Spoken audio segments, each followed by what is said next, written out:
धन्य सद्गुरु सुखद महिमा कही न जाए।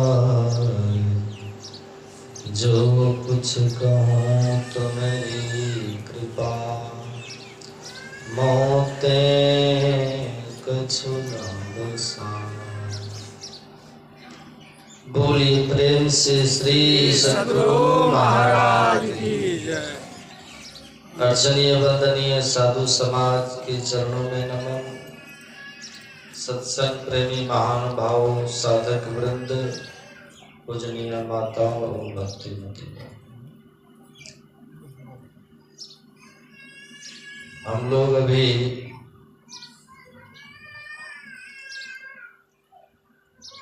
लक्ष्मी राज जी से भजन सुन रहे थे और सत्संग योग से पाठ श्रवण कर रहे थे। यम और नचिकेता का संवाद और आपने सुना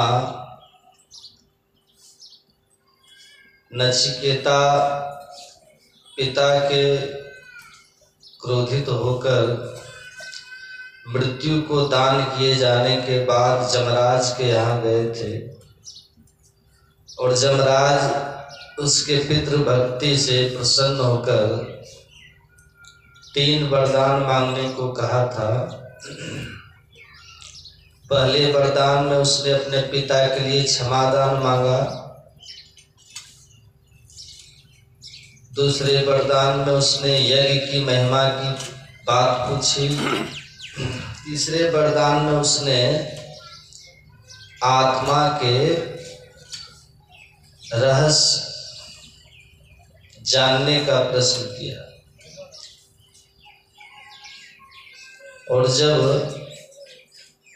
नचिकेता ने पूछा कि कुछ लोग कहते हैं कि आत्मा है, कुछ लोग कहते हैं आत्मा नहीं है,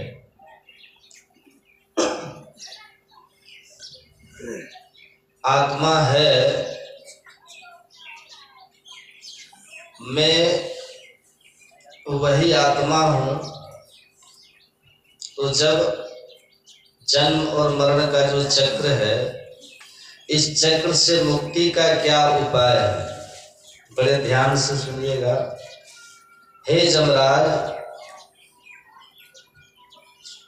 जब मनुष्य अपने शरीर का त्याग करता है,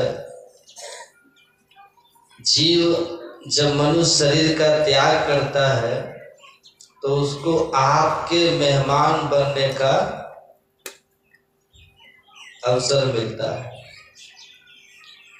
आप उसको शुभ अशुभ कर्मों का फल देते हैं, स्वर्ग नरक के रूप में देते हैं और फिर उसका पुनर्जन्म होता है।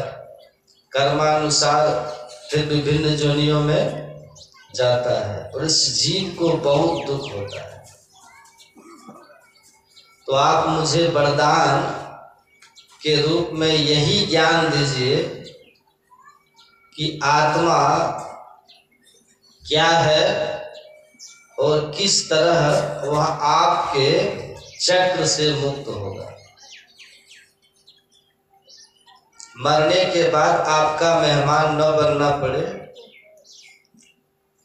जन्म मरण समाप्त हो जाए, ईश्वर का हमको ज्ञान हो, तो आप मुझे आत्मा परमात्मा संबंधी ज्ञान दीजिए। तो नचिकेता ने जब ये प्रश्न किया तो यमराज ने कहा कि बहुत गुड़ प्रश्न है तुम्हारा, बहुत गंभीर प्रश्न है, यह समझना और समझाना बहुत कठिन है, इसीलिए तुम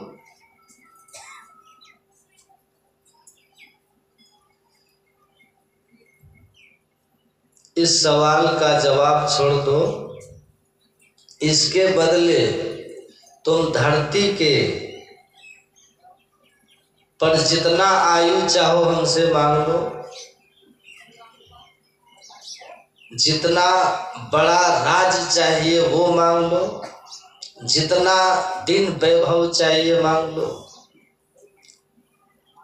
नचिकेता ने कहा आयु कितनी भी लंबी हो, आवाज ठीक है, एक दिन खत्म हो जाएगी। 100 के जगह 1000 वर्ष मांग लो तो भी तो खत्म हो जाएगी। धन कितना भी मांग लें उसको भी एक दिन छोड़ के जाना पड़ेगा। कितने भी बड़े राज्य का हम राजा बन जाए, राज भी हमको त्यागना पड़ेगा। और अंत में आपने सुना ही होगा, कहे कबीर अंत की बारी, हाथ झाड़ी जो चला जुआरी। तो अंत में फिर वही हाथ लगेगा, इसीलिए हमें नहीं चाहिए। तो कहा कि तो स्वर्ग की आयु मांग लो, राज मांग लो। जिस स्वर्ग में रहना चाहो, 7 तरह के स्वर्गों की चर्चा है, जिसमें सबसे ऊंचा वैकुंठ को बताया। तो आपको जो स्वर्ग चाहिए मांग लो, जितना दिन स्वर्ग में रहना हो मांग लो। लेकिन कल आपने सुना था कि आखिर कितना भी लंबा दिन हो स्वर्ग में, पुण्य छीन होगा तो फिर स्वर्ग को त्यागना पड़ेगा। इसलिए कहा नहीं चाहिए स्वर्ग, मुझे स्वर्ग नहीं चाहिए, केवल और केवल मुझे आत्मा का रहस्य बताइए, जन्म मरण का से मुक्ति का उपाय बताइए।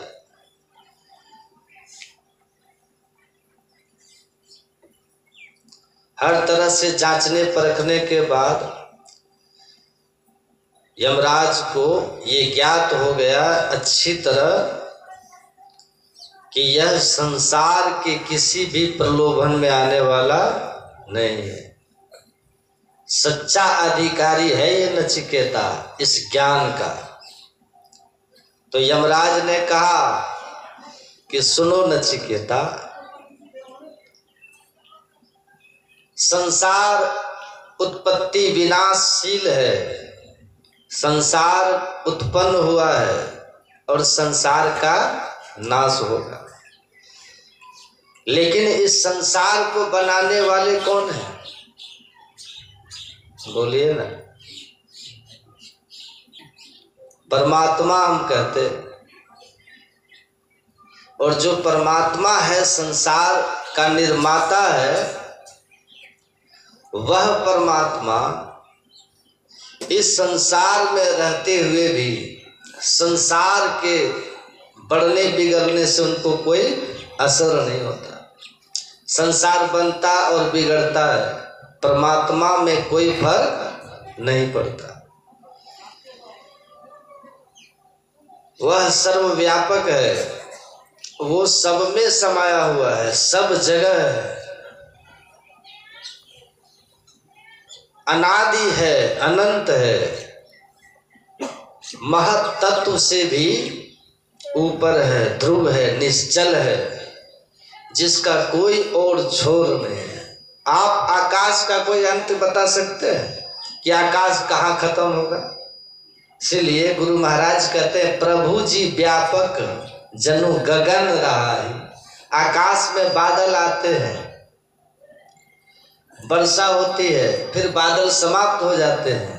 बादलों का आना और जाना, बनना बिगड़ना आकाश में होता है, लेकिन आकाश को उससे बिल्कुल निर्लिप्त है, उससे आकाश पर कोई फर्क नहीं पड़ता। वैसे संसार का बनना बिगड़ना परमात्मा में होता है। परमात्मा उसी को आत्म तत्व भी कहते हैं। उसका न जन्म होता है न मृत्यु होती है।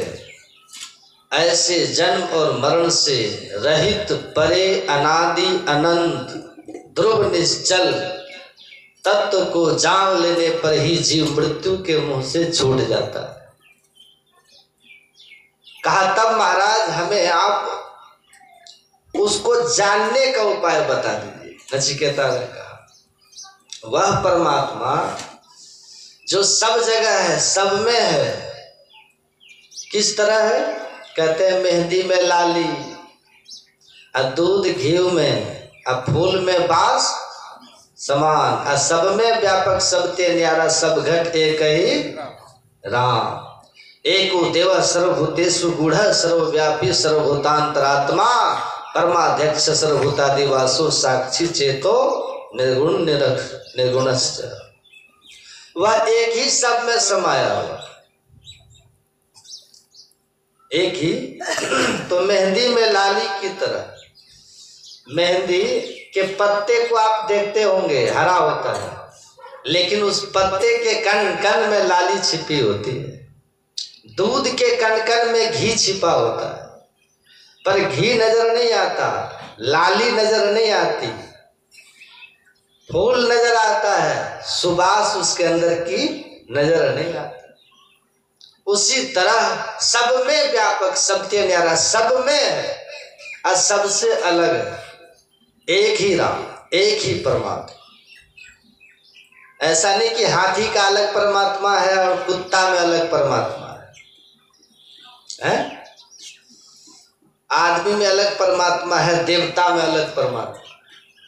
परमात्मा अलग अलग नहीं है, सब में वो एक ही एक है।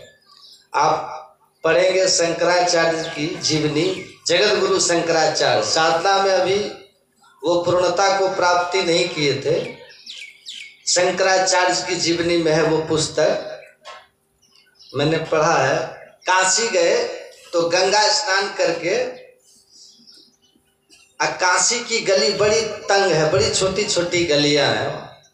मैं रहा हूँ 2-3 किलोमीटर तक आप एक स्कूटर इधर से ले जाए, दूसरा स्कूटर लेकर कोई आ रहे हैं तो एक को रुक करके तिरछा होना पड़ेगा। कई ऐसी गलियां हैं काशी। तो शंकराचार्य जी स्नान करके गंगा घाट से आ रहे थे, इधर से एक 2-3 कुत्ता को रस्सी से बांध करके जा रहा था। अब उधर से शंकराचार्य स्नान करके आ रहे थे, गंगा स्नान। शंकराचार्य जी कहते हैं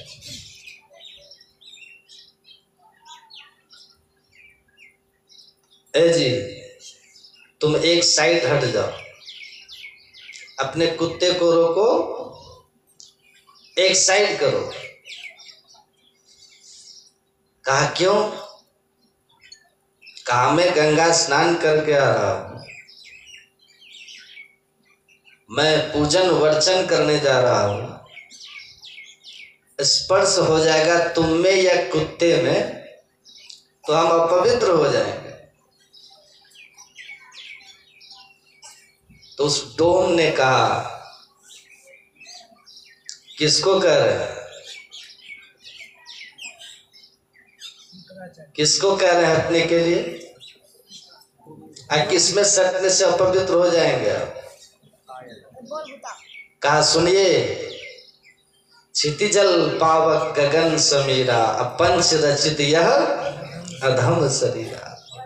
आकाश, हवा, अग्नि, जल, मिट्टी, इन 5 तत्वों से आपका शरीर बना है और इन्हीं 5 तत्वों से मेरा शरीर बना है। इन्हीं 5 तत्वों से कुत्ते का शरीर बना है। तो मिट्टी में मिट्टी सटे, हवा में हवा सटे, पानी में पानी, अग्नि में अग्नि। इसमें पवित्रता और अपवित्रता की क्या बात है? जिस चीज से आपका शरीर बना उसी से तो मेरा बना है, और उसी से तो कुत्ते का शरीर बना है। तो शरीर भाव में तो हम तीनों बराबर हैं भाई। और अगर आत्मा को कह रहे हैं हटने के लिए तो आत्मदृष्टि,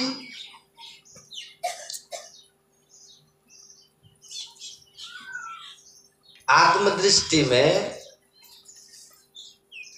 तो आप समझ लीजिए, ईश्वर अंश, जीव अविनाशी, चेतन अमल, सहज सुख राशि। जो आत्मा परमात्मा का अंश जीवात्मा के रूप में मेरे अंदर है, वही आपके अंदर में है और वही कुत्ते के अंदर में है। बात समझ में आ रही है? ध्यान से सुनिए और समझिएगा। वही तो कुत्ते के अंदर है। तो आत्म भाव में भी हम आप कुत्ता तीनों एक है, और शरीर भाव में भी कुत्ता, हम आप और कुत्ता तीनों एक ही है, ईश्वर अंश। और शरीर भाव में भी हम तीनों एक ही है। तो किसको कह रहे हटने के लिए बताइए? किससे आप पवित्र होंगे आप?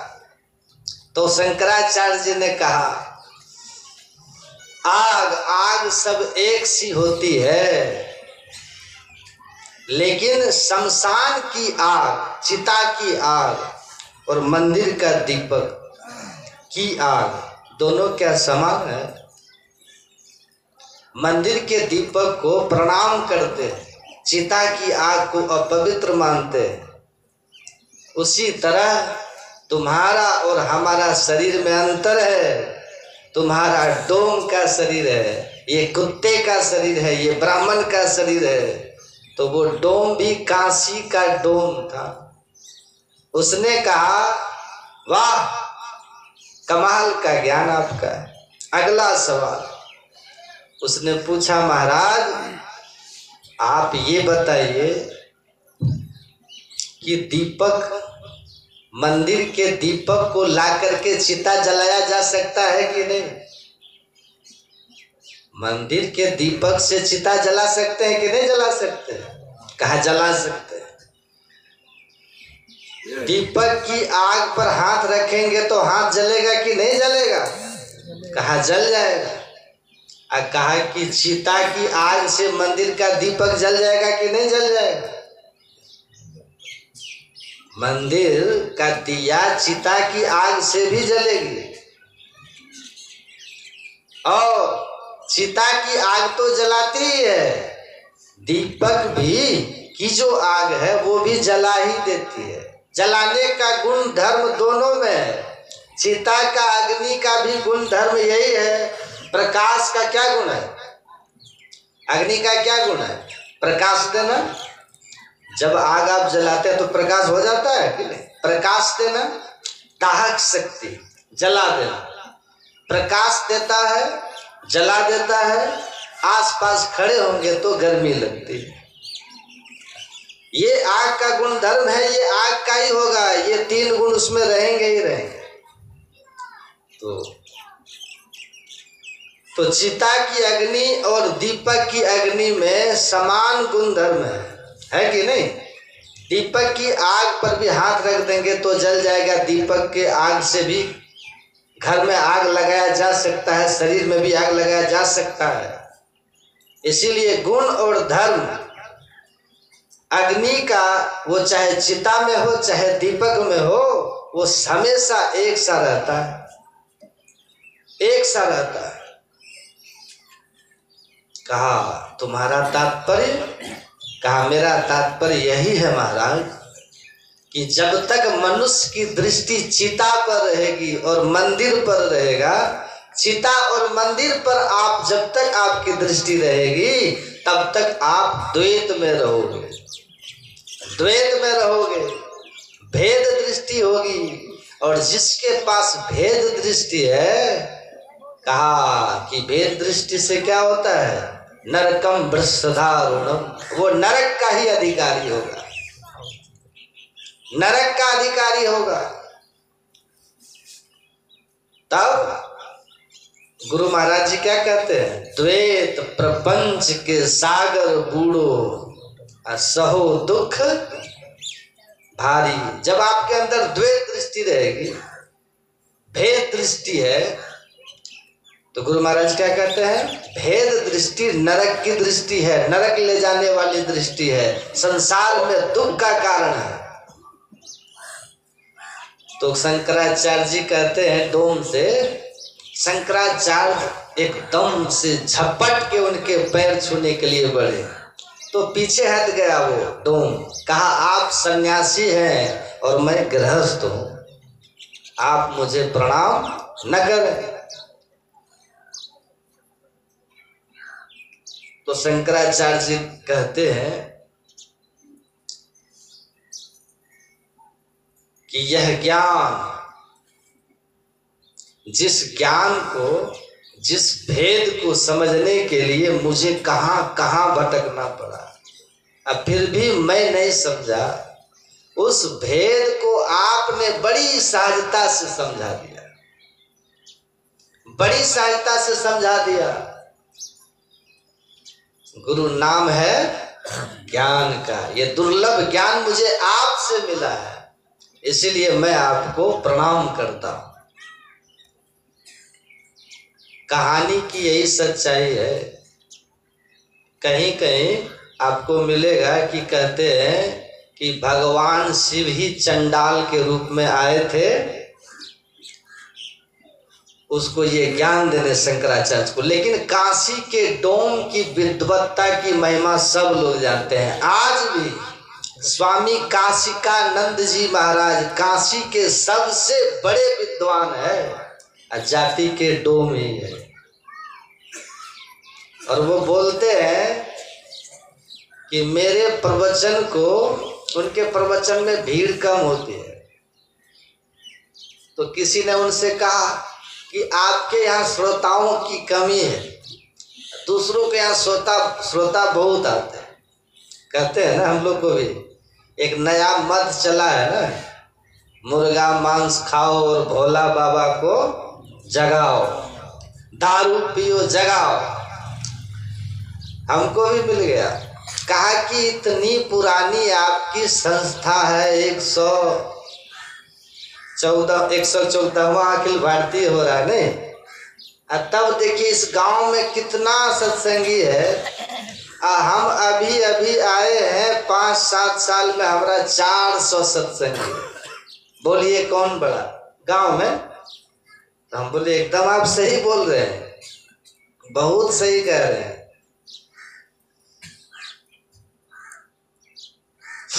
अरंड समझते हैं? अरंड एक पौधा होता है, उसमें लगता है ना तेल निकलता है। हम बोले अरंड का जो लकड़ी है वो 1 कुंटल और चंदन 1 किलो, बताओ कौन बेचे? कौन बेचे? चंदन 1 किलो, अरंड की लकड़ी 1 कुंटल, बताओ कौन बेचे? किसकी कीमत अधिक है, किसकी महिमा अधिक है, बताओ। तो चंदन 1 किलो खरीदोगे तो 5 कुंटल अरंड भी नहीं, 50 कुंटल हो जाएगा। कौन पूछता है उसको? उसको पूछता के है? तो हम बोले बताइए, भीड़ तंत्र जो है ना, वो चुनाव में भीड़ से फैसला होता है कि किधर भीड़ अधिक है। 51 मूर्ख भी एक तरफ हो जाएंगे ना, तो 49 विद्वान के मत का कोई अर्थ नहीं होता राजनीति में, है कि नहीं? लेकिन धर्म जो है वो बहुमत से नहीं चलता है, धर्म बहुमत से नहीं चलता है, धर्म तो ग्रंथ से चलता है, धर्म तो ज्ञान से चलता है। कौन से धर्म ग्रंथ से तुम्हारा वो मत चला है बताइए तो? शिव चर्चा वाला कौन से धर्म ग्रंथ से? तो चुप हो गए। तो बहुमत नहीं चाहिए, यहाँ बहुमत नहीं है, यहाँ तो शास्त्र मत है। यहाँ न पक्षपात कछु राखो, वेद पुराण संत मत भागो। तुम बताओ कौन से ग्रंथ में हो? हम तो वेद पुराण, अभी आपको हमने वेद का ही अंश है ये कठोपनिषद, कृष्ण यजुर्वेद का, कृष्ण यजुर्वेद का अंश है। आपको हमने वेद से सुनाया, वो लोग कौन से वेद से सुनाता है भाई? हम रामायण से सामने पाठ करवाते हैं, वो लोग कौन से ग्रंथ से पाठ होता है? तो एक परंपरा चल गया, सस्ता सौदा है, सस्ता हे एकरा में कुछ लागे छे, खा पियो जे आत्मा मांगे छे, सब ठीक छे, हैं? बस एक ठो रुद्राक्ष ले लो, हो गए, नमः शिवाय, चेला हो गए।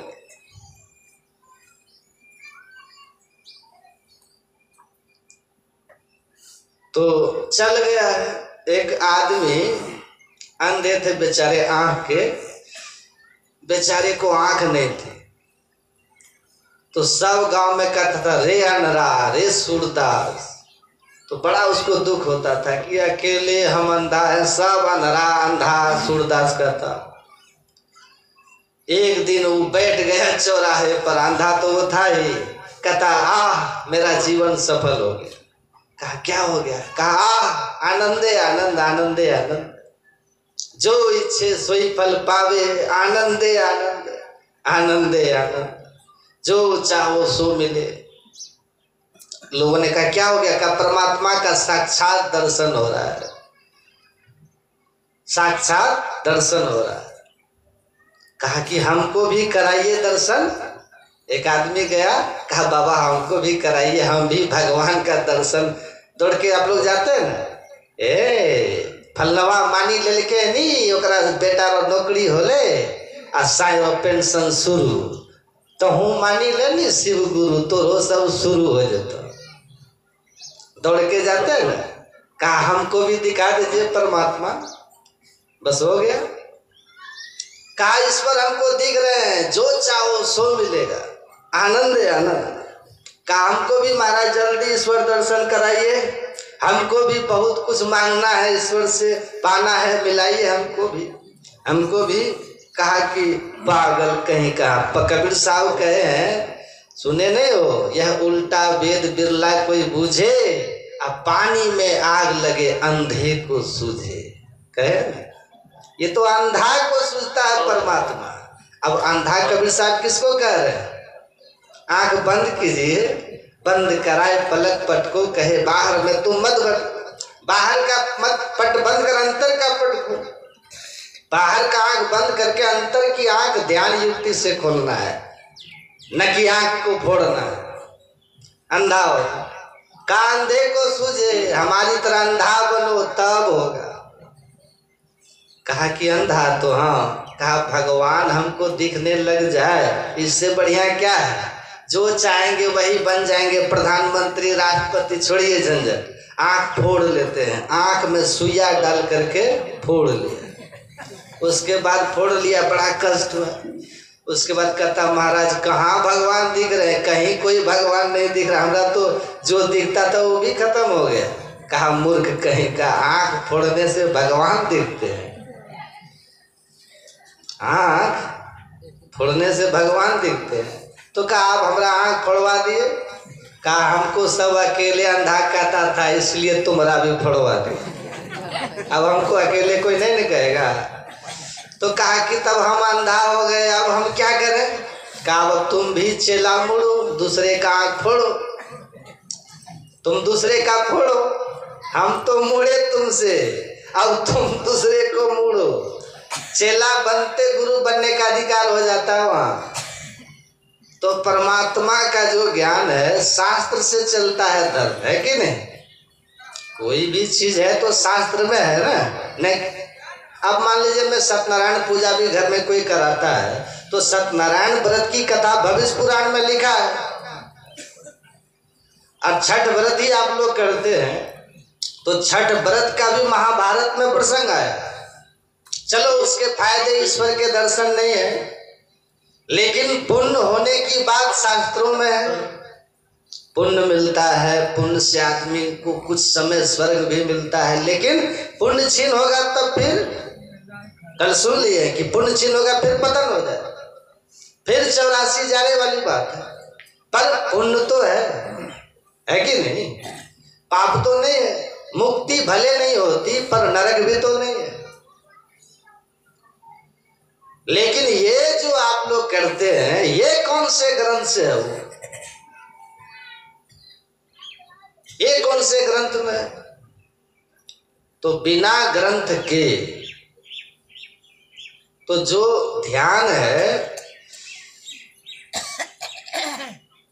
परमात्मा का जो ज्ञान है, ये वेद का पाठ हुआ था कठोपनिषद से, नचिकेता यमराज का संवाद। कहा संसार नहीं चाहिए, कुछ भी नहीं चाहिए, आप हमें मुक्ति का मार्ग बताइए। परमात्मा के संबंध में उन्होंने कह दिया कि परमात्मा जो शरीर में है, शरीर अलग अलग है, लेकिन शरीर के अंदर जो है वो अविनाशी तत्व एक ही है। असिरं शरीरेश्वर नवस्थे समवस्थितम महानतम निगुमात्मानं मत्वा धीरो न सोचति। जो नाशवान शरीर संसार में रहते हुए अविनाशी है, नित्य है, सर्वव्यापक है, अनंत है, ऐसे परम तत्व को, परमात्मा को, आत्म तत्व को जान लेने पर मनुष्य जन्म मरण के चक्र से छूट जाता है, सारे दुख से छूट जाता है, मुक्त हो जाता है। जब उसने इस तरह से कहा यमराज ने, शरीर नहीं शरीर में रहने वाला, शंकराचार्य को कहा ना, शरीर भी सबका एक है, आत्मा भी सबकी एक है, लेकिन शरीर का उत्पत्ति होता है पर शरीर का नाश होता है। आत्मा का न जन्म होता है न आत्मा की मृत्यु होती है, वो तो अजर अमर अविनाशी है। वसांस जीर्णानि यथा विहाय नवानि गृह्णाति नरोपराणि तथा शरीरानि विहाय जीर्णानि न्यानि सयाति नवानि देहि। कहा जैसे इस वस्त्र को आपने पहना, फिर इसको खोल देंगे, पुराना होगा, फट जाएगा, फिर दूसरा वस्त्र पहन लेते हो, उसी तरह शरीर वस्त्र की तरह, शरीर वस्त्र की तरह आत्मा शरीर को बदलती है लेकिन मरती नहीं है। तो आपको याद है अब तक कितने वस्त्र आप लोग पहने हैं? कौन कौन से रंग के नहीं बता सकते, बचपन से अभी तक। तो जब से सृष्टि है तब से आप आत्मा के रूप में, हम लोग इस संसार में जीव रूप में, तो हमें कैसे याद रहेगा कि हम कितने शरीरों को पहने और छोड़ दिए? तो कहते हैं इसको जान लो, तुम शरीर नहीं हो, शरीरी हो, और शरीर नाश होगा, तुम्हारा नाश नहीं होगा। तुम जो हो उसको पहचान लो। अपनी पहचान जब करोगे तो अपनी पहचान होते ही परमात्मा जो सब जगह है उसकी पहचान हो जाएगी, और उसकी पहचान होते ही तुम्हारी मुक्ति हो जाएगी, तुम परम कल्याण को प्राप्त हो जाओ। तो कहा कि महाराज उसको पहचानने का उपाय क्या है? नचिकेता ने पूछा, ये भी बता दीजिए, उसको पहचानने का उपाय क्या है वो बता दीजिए। देखिए यमराज कह रहे, उठो जागो, उत्तिष्ठता जागृता प्राप्य वरान निबोधत, क्षुरस्य धारा निशिता दुरतया दुर्गम पथस्तत् कवयो वदन्ति। काहे नचिकेता, हमने सुना है कि वह परमात्मा जो सब जगह है, सब में है, आकाश की तरह व्यापक है, लेकिन नजर नहीं आता है क्योंकि घूंघट का पट खोल दे। घूंघट है चेहरे पर, जीव के ऊपर घूंघट है। किसका घूंघट है? माया का, माया का घूंघट है। माया के घूंघट के कारण, घूंघट को समझते हैं कि नहीं? ये तो गांव देहात की भाषा है। माता लोग जो चेहरे पर लेती है तो उस घूंघट को जब तक चेहरे पर रखेगी तो कॉपी मिलेंगे, दिखेगा चेहरा पति का, पतिदेव सामने भी हो तब भी नहीं दिखेगा जब तक कि घूंघट नहीं हटाएगी। पलटू साहब कहे बुरका डारे टारी खुदा बाखुद दिख रहा। वो जो मुस्लिम महिलाएं लोग चेहरे पर काला रख लेती है उसको भी नहीं नजर आता है, जब पूरा चेहरे को ढकती है काला, वो वाला पट्टा गिराती है। कहते उस बुरके को हटाइए अब तब देखिए आपको दिखेगा। तो आंख, जो जिस आंख से परमात्मा नजर आते हैं, इस आंख से तो ये हवा नजर नहीं आती। हवा देख पाएगी इस आंख से? तो परमात्मा जो हवा से भी सूक्ष्म है वो कैसे नजर आएंगे? तो परमात्मा को कैसे देखोगे? परमात्मा को देखने वाली आंख ये नहीं, परमात्मा जिस नजर से नजर आते हैं उसको आत्मदृष्टि कहते हैं। आत्मदृष्टि, तो आत्मदृष्टि से परमात्मा का दर्शन होता है। वो आत्मदृष्टि अभी हमारी माया के पर्दे के कारण बना हुआ है, या कहिए आप स्वयं अपने ऊपर पर्दा जो रखे हैं, इसीलिए आप न अपने को पहचानते हैं न परमात्मा को पहचानते। इस शरीर में वस्त्र है तो शरीर अपना हम देख पा रहे हैं, वस्त्र हटाएंगे तो अपने शरीर को देखेंगे। वैसे आत्मा के ऊपर आवरण है, उसको आप नहीं देख रहे। और एक शरीर रहता ना तो मर जाते ना तो आत्मदर्शन हो जाता, मुक्ति हो जाती। लेकिन एक शरीर नहीं ना है, ये जैसे कपड़ा के नीचे हम गंजी पहने हुए हैं ना, कुर्ता, और गर्मी में एक कुर्ता पहनते हैं, ठंडी में कितना कपड़ा पहनते हैं, तब जाके देह। वैसे ही चेतन आत्मा के ऊपर जड़ का 4 शरीर है। मरते समय जो आराम से, ये जो साधारण मृत्यु लोगों की होती है ना, तो एक कपड़ा खोल करके हम उतार दिए, बाकी 3 जड़ का आवरण के साथ चेतन निकल जाता है।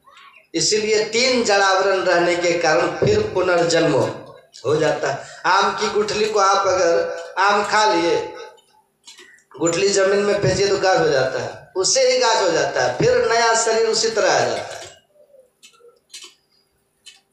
है कि नहीं? संत लोग कहते हैं कि इस सब को हटा दो। अगर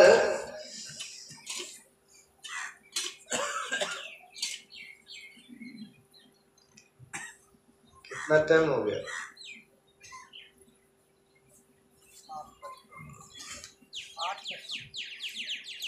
बोलिए प्रेम से श्री सद्गुरु महाराज।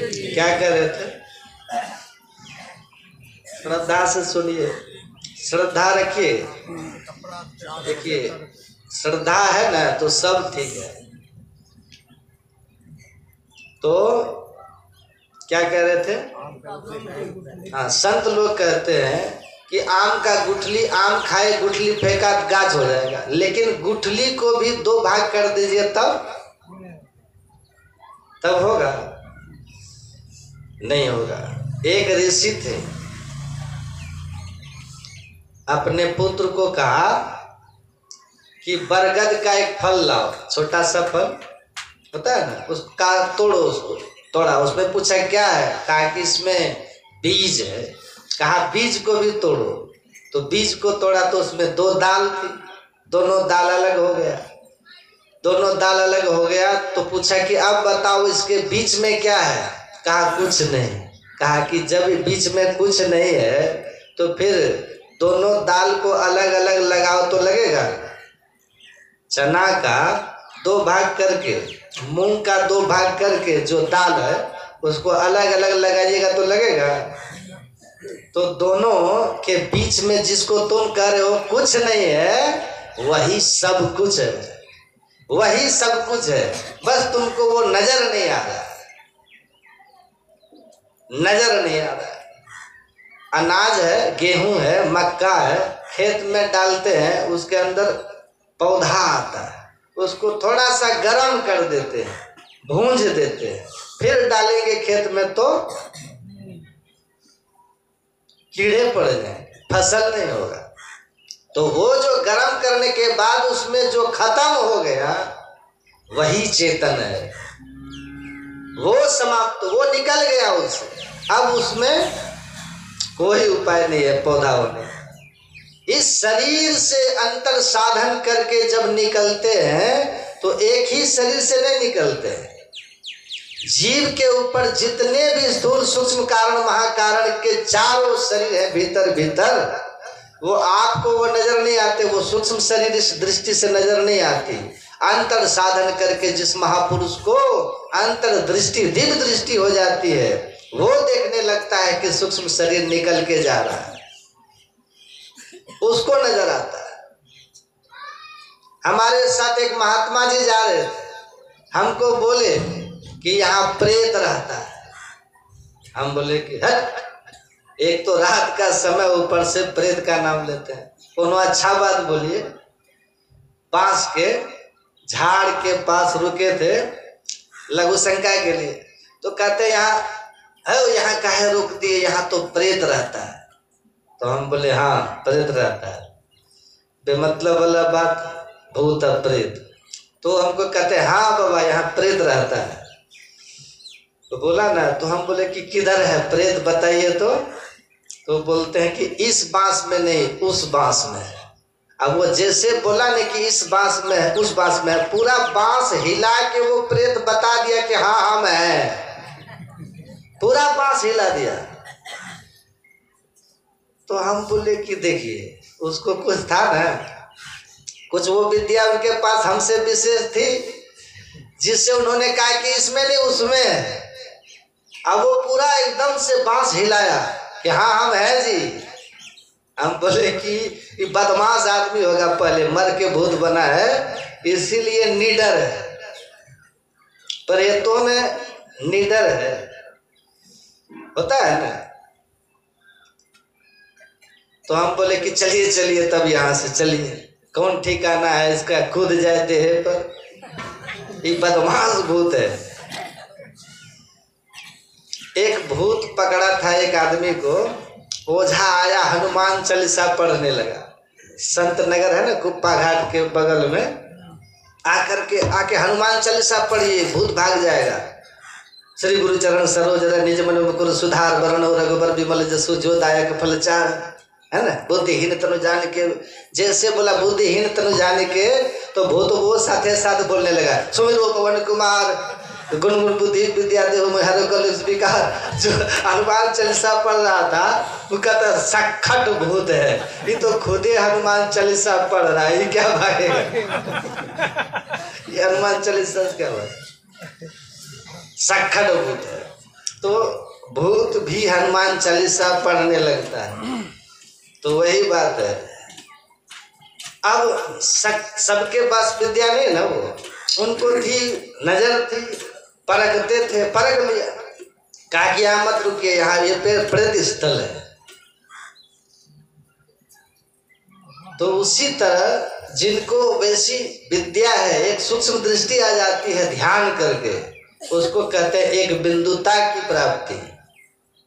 वही बात अभी समझा रहे नचिकेता को, यमराज समझा रहे हैं कि वो जो परमात्मा की ओर जाने वाला रास्ता है ना, जिससे सब शरीर, सारे घूंघट, सारे आवरण से आत्मा मुक्त हो जाती है और अपने को पहचान लेती है कि मैं चेतनात्मा हूँ। अब फिर परमात्मा को भी अपने से ही पहचान लेती है कि वो परमात्मा है। चेतनात्मा जब अकेली हो जाती है, जड़ के सब शरीरों से मुक्त होकर के योग साधना के द्वारा, तो फिर अपनी पहचान करती है और फिर अपने से पूरे कण कण में व्यापक परमात्मा को देखने लगती है। तब उसके सामने कोई पर्दा नहीं रहता। जो भगवान अभी छिपे हुए हैं वो उसके लिए प्रत्यक्ष होते हैं। मेहंदी की लाली उनके सामने, दूध का घी उसके सामने प्रकट हो गया, क्योंकि उसने दूध को मथ दिया है। अब मथ करके उसने मक्खन निकाला है, मक्खन को गर्म करके घी निकाल लिया, तो अब दूध का घी अलग हो गया कि नहीं हो गया, प्रत्यक्ष हो गया।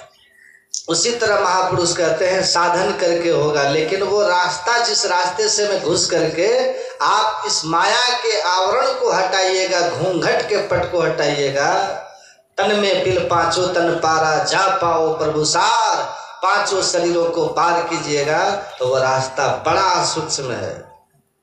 कितना सूक्ष्म है, यमराज कहते हैं, कहा छुरस्य धारा निशिता, छुरे की धार की तरह एकदम तीक्ष्ण और सूक्ष्म रास्ता है। गुरु नानक देव जी कहते हैं खन्नी तीखी बाल हूं निकी, छुरे से भी तेज की नोक से तेज और बाल की भी नोक से ज्यादा सूक्ष्म है।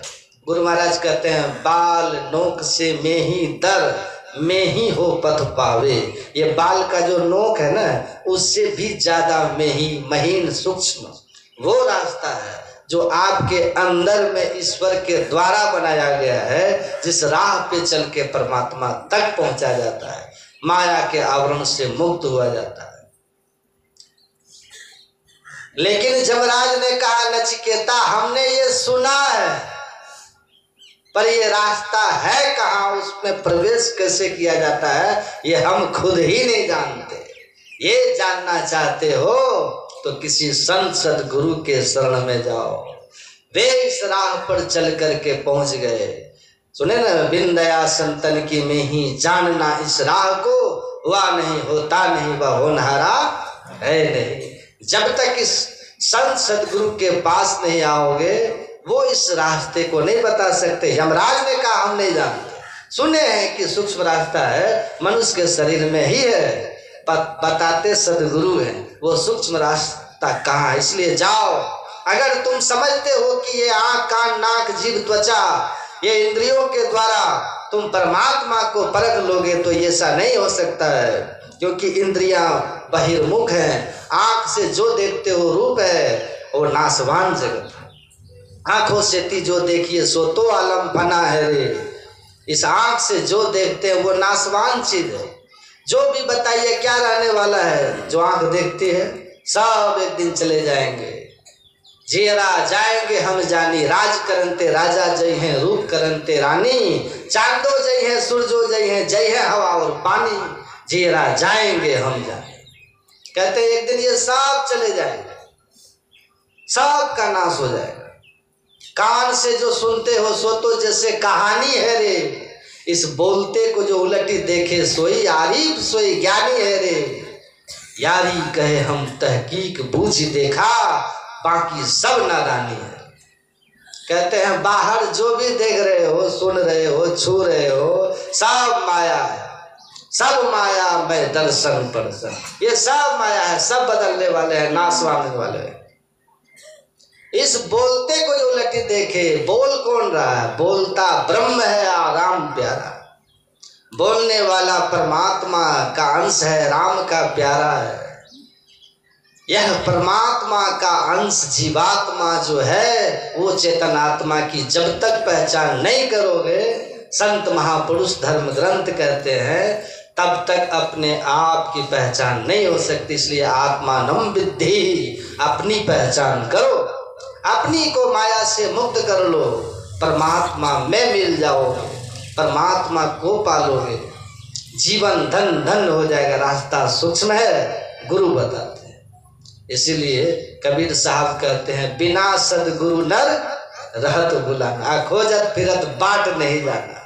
बिना सदगुरु के भुलाए रहते हैं, कहे से कहीं भटकते रहते, यहाँ वहाँ जहाँ तहाँ। लेकिन कोई ध्यावे द्वारिका, कोई जगन्नाथ, साधु संग हरि भजन बिन कछु न आवे, हाँ कुछ नहीं मिलता।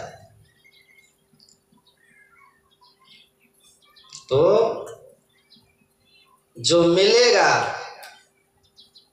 वह संतों की कृपा से अंतर साधन करके मिलेगा, अंतर की दृष्टि खोल के मिलेगा, उस सूक्ष्म मार्ग में प्रवेश करके मिलेगा। कोई ध्यावत है मथुरा नगरी, कोई जाए बनारस बास करे।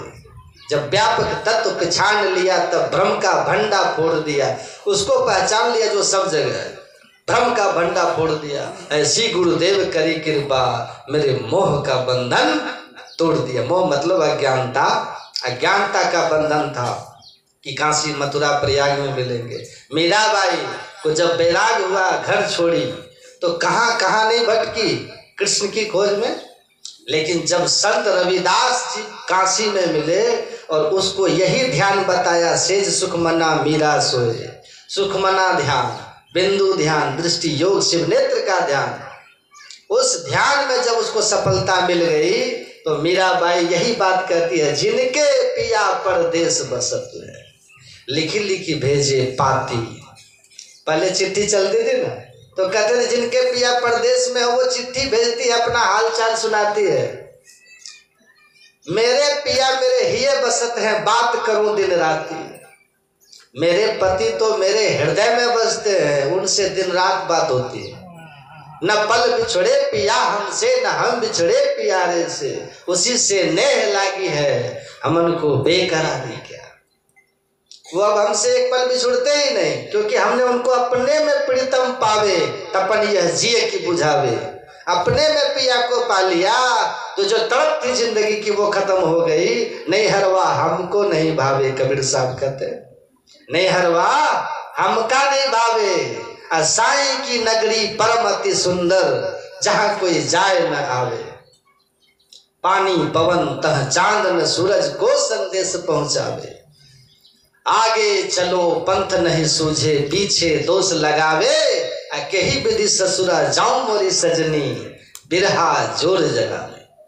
अब बिनु सदगुरु कोई नहीं आपन, जो यह भेद बतावे। जब तक सदगुरु नहीं मिलेंगे तब तक आप और आपके पिया परमात्मा एक ही शरीर में हो। तू वरु तेरे पी भी घटी अंतरे। आप परमात्मा तो सब जगह है, तो आपके अंदर में भी है और आप तो अपने शरीर में हो ही हो, दोनों एक ही शरीर में है। लेकिन घट ही में पर्दे मिलन नहीं होता। खोजते चलते हैं कहां कहां, भटकते चलते हैं। संत मिलते हैं बता देते हैं कहां भटक रहे हो, क्यों भटकता फिर रहा तू है तलाशे यार। रास्ता सैरग में है दिलवर पे जाने के लिए, वो रास्ता तुम्हारे अंदर में। देखिए भगवान बुद्ध ध्यान करते हैं परमात्मा को पाने के लिए। देखते ना मूर्ति में, टीवी देखते होंगे, हम देखे मोदी जी जाकर के कहा गुफा में आंख बंद करके बैठे हुए थे। कहाँ? केदारनाथ ध्यान कर रहे थे। ध्यान ही मोक्ष का सबसे मात्र उपाय है, मोक्ष का। यही असली भक्ति है ध्यान। जिस भक्ति में ध्यान नहीं है ना, उस भक्ति से सुख और शांति जीवन में नहीं आने वाले। अब मुक्ति तो बड़ी दूर की बात, मुक्ति तो बहुत दूर की बात है। शांति भी जीवन में आपको नहीं मिलेगी बिना ध्यान के। कितना भी उपाय कर लीजिए, मास फागुन मस्त हो के किए बहुत बनाओ हो, ऊंचे मलन झड़ित मणिगन सुख तबो नहीं पाओ। कुल बल रूप बल त्रिया बल पायो सही, अशांति कबहू ना मिले बिनु ध्यान के सपनों कहूं। स्वप्न में भी संभव नहीं है। जिसको ध्यान जो नहीं करते उनको परमात्मा की प्राप्ति सुख शांति जीवन में मिल जाए। इसलिए ध्यान ईश्वर भक्ति का मूल कारण है, साधन है। इससे इतर भक्ति जो है आसार भक्ति है। आपको थोड़ा थोड़ा पुण्य दिला करके स्वर्ग भले दिला सकती है, लेकिन आपका जीवन शाश्वत सुख शांति जीते जी प्राप्त कर ले, ये तो केवल ध्यान से संभव है। इसीलिए ध्यान करना चाहिए, ये भक्ति का मेन स्रोत है। तो मीराबाई को भी जब मिले रविदास जैसे गुरु, तो बता दिया है कि भाई आप बैठिए, अब बाहर मत भटकिए, सीधे सुखमन बिंदु को गहवाया, सूक्ष्म मार्ग का पता बताया। कैसे तुम्हारे शरीर में सूक्ष्म मार्ग है, सदगुरु मिलते हैं तो बताते हैं। सदगुरु मिलिया संशय छूटे, घर में होए प्रकाशी, लोभ और मोह सभी छूटे, गावे मीरा दासी। सदगुरु मिलिया तो संशय छूटे, सदगुरु मिलते हैं तो यही भटकन छोड़ाते हैं। काशी प्रयाग की बात नहीं करके कहते हैं कि अपने अंदर में खोजो, निज तन में खोज सज्जन, बाहर न खोजना, काहे रे बन खोजन जाई, सर्व निवासी सदा अलेपा, तो ही संग समाए। बस एक कथा करके हम विराम करते हैं। अपने में खोजने का तरीका युक्ति गुरु बताते हैं, साधना बताते हैं। सदगुरु मिलिया, सदगुरु मिलेंगे तब। अन्य तो आजकल बहुत गुरु है, मुर्गा अंडा खाओ फिर भी गुरु है कि नहीं? सीधे गुरु है। एक गुरुजी थे स्कूल में, पढ़ाने वाले गुरुजी नहीं होते हैं, टीचर, कुर्सी पर सो गए थे।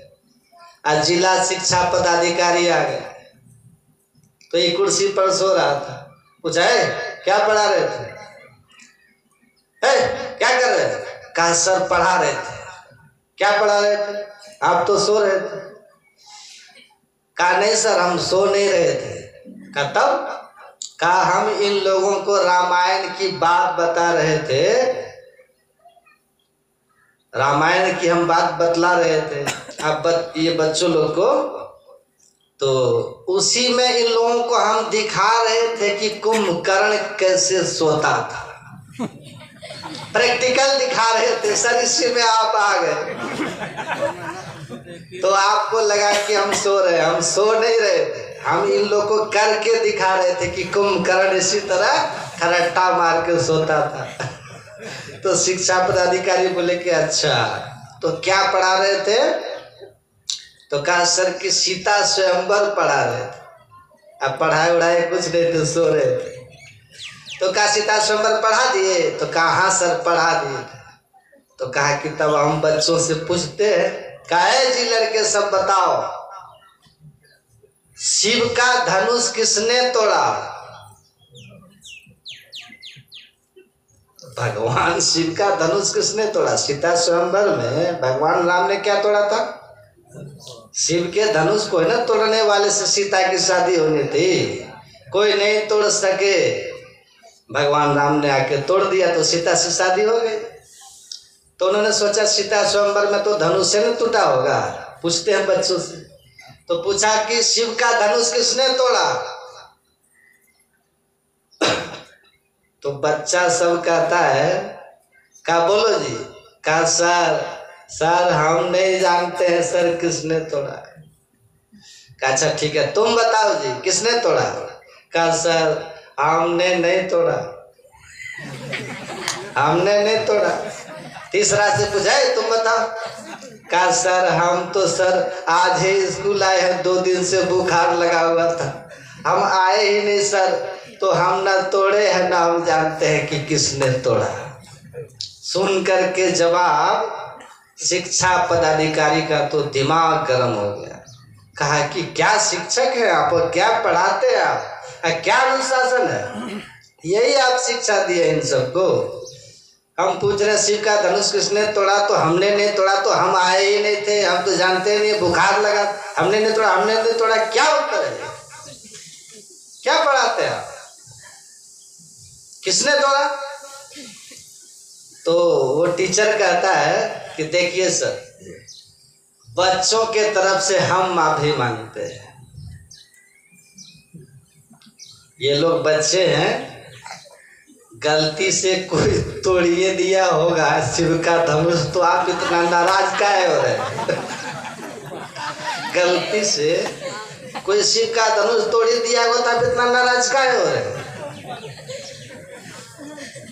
अब जो शिक्षा पदाधिकारी थे इतने गुस्सा हुए कि अरे तो मास्टरों नहीं जानता है, अब पढ़ा था सीता स्वयंवर का, बच्चा गलती से तोड़ दिया होगा। गया हेड मास्टर के पास, कहा सर इस स्कूल को हम बंद करवा दें। क्या हो गया? करे आपका टीचर सो रहा है कुर्सी पर, पूछने पर कहता सीता स्वयंवर पढ़ा रहे। अब बच्चों से पूछे शिव का धनुष किसने तोड़ा? तो हमने नहीं तोड़ा, हमने नहीं तोड़ा। और बच्चे कहे तो कहे हम मान गए, लेकिन टीचर से कहे कि यही सिखाए बच्चों को, बताइए शिव का धनुष किसने तोड़ा? तो कहते हमने नहीं तोड़ा, हमने नहीं तोड़ा। तो आपका ये शिक्षक कहता है कि सर नाराज मत होइए, बच्चे हैं गलती से तोड़ दिए होंगे, इनके तरफ से हम माफी मांगते हैं। बताइए ऐसा बोलना चाहिए कि बच्चे हैं गलती से तोड़ दिए होंगे? यही जवाब है टीचर का। हेडमास्टर ने कहा सर वो तो बच्चों की बात छोड़िए, टीचर को तो ऐसा नहीं बोलना चाहिए, उनको समझना चाहिए वस्तु स्थिति को। आप नाराज नहीं हो सर, हम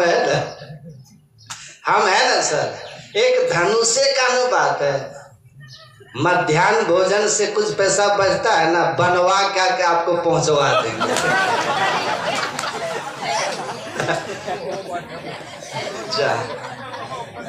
उसके बाद जो शिक्षा पदाधिकारी भागे उस स्कूल से निकल के, जब तक रहे घूम के नहीं, कौन जाएगा? तो गुरु नाम है ज्ञान का, गुरु मतलब आजकल ऐसे गुरु है लोग जो है ना वो वो यही गुरु है। खाओ पियो और जगाओ, अपने सोएगा 10 बजे तक। असली गुरु कौन है? कबीर साहब कहते हैं, इस तन में मन कहाँ बसत है, निकस जाए कहीं ठोर, गुरु कम हो तो परख ले, नातर कर गुरु। अगर वो गुरु जो ये बता सके कि शरीर में जीव कहाँ रहता है, तब वो गुरु करो, और नहीं तो गुरु छोड़ दो। नातर कर गुरु, और कोई और गुरु धारण कर लो, नहीं तो कल्याण नहीं होगा। बोलिए प्रेम से।